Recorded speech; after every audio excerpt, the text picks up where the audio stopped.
नमस्कार, आप सीतामढ़ी लाइव देख रहे हैं। इस वक्त हम सीतामढ़ी जिले के पुपरी में मौजूद है और मेरे साथ जनकपुर रोड नगर परिषद के मेयर प्रत्याशी ब्रजेश कुमार जलान जी मौजूद हैं। ब्रजेश जलान जी, सबसे पहले तो ये बताइए कि इतने प्रत्याशी मैदान में हैं, इनमें से जनता आपको वोट क्यों देगी? क्या आपका विजन लाए हैं जनता के लिए?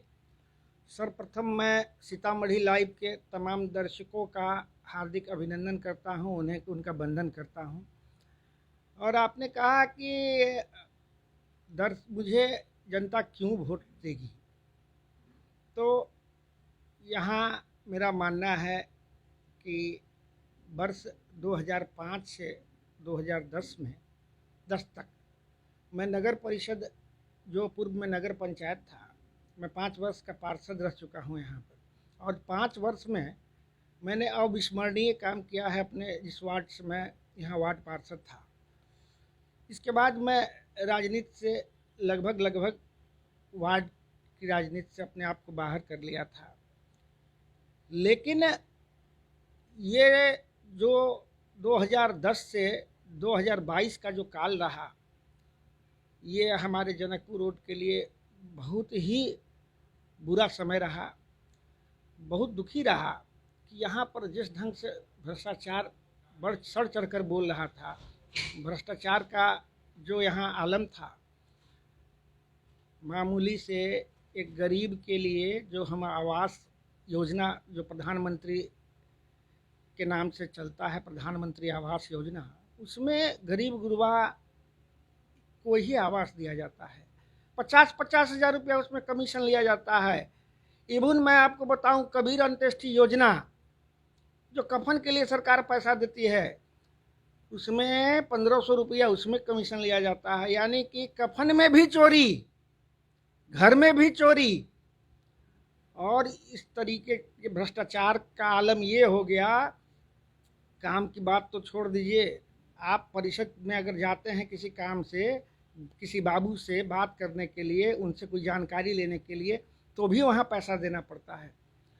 इन सब स्थितियों को देखते हुए सामाजिक इतना दबाव आया कि नहीं, आपको आना है, आपको आना है। और काफ़ी दबाव का सामना करने के बाद मैं अपने आप को तैयार किया कि ठीक है साहब, इतने जो लोग बोल रहे हैं, एक जो जन सैलाब जो ये चाह रहा है कि मैं आऊँ फिर से बागडोर संभालूँ, तो जनता की इच्छा के आगे मैंने अपनी इच्छा को मारते हुए मैंने फैसला लिया कि मैं चुनाव लड़ूंगा। ब्रजेश जी, शहर में जो बारिश का मौसम आता है जब भी, तो जल जमाव की एक बड़ी समस्या यहाँ पर हो जाती है। कई दुकानों में पानी भी चला जाता है। देखिए, समस्या आपको सिर्फ जल जमाव का दिख रहा है, मुझको तो लग रहा है कि यहाँ समस्या ही समस्या है। कोई काम अगर हुआ हो तो कोई एक काम आप हमको बताइए। नल जल योजना करोड़ों का काम हुआ है और उसमें करोड़ों का बंदर बांट हुआ है।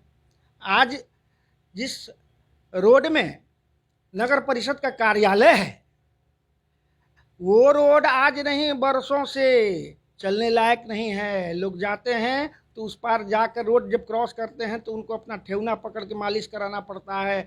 पता नहीं वो टूट जाता है गड्ढा। और हर वर्ष उस नाले में, नाला बोल रहा हूँ लेकिन वो सड़क है, वो उसमें खड्डा में हर साल लाखों रुपया का उसके अंदर में ईंटा भरा जाता है, लेकिन जस का तस है।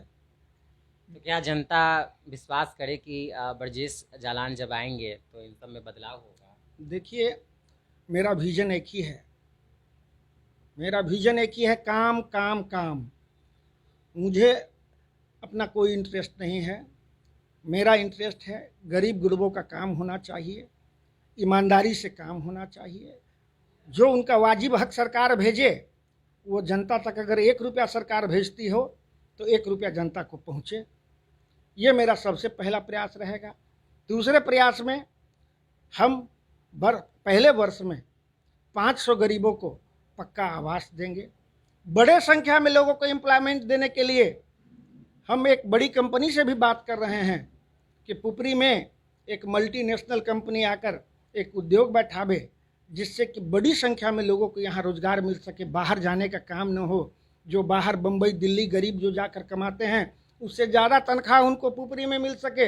ऐसी मेरी योजना आज नहीं, पिछले 1 साल से मैं लगा पड़ा हूँ। और ईश्वर को मंजूर हुआ तो 15 अप्रैल 2023 को उसका शिलान्यास होगा और उसमें मैं आपको भी आमंत्रित करूंगा। राहुल जी, आप आएंगे उसमें।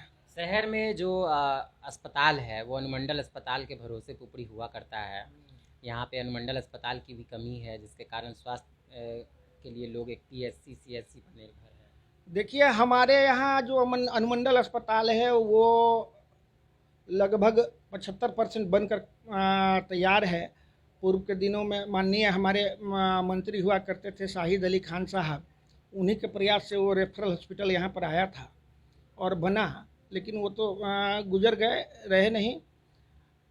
तो अस्पताल की हालत अच्छी नहीं रही, काफ़ी दिन तक काम बंद पड़ा रहा। लेकिन वर्तमान विधायक हमारे दिलीप बाबू के अथक सराहनीय प्रयास से वो अभी उसका फिर से काम चालू हुआ है और आशा है कि इस वर्ष तक वो चालू हो जाएगा।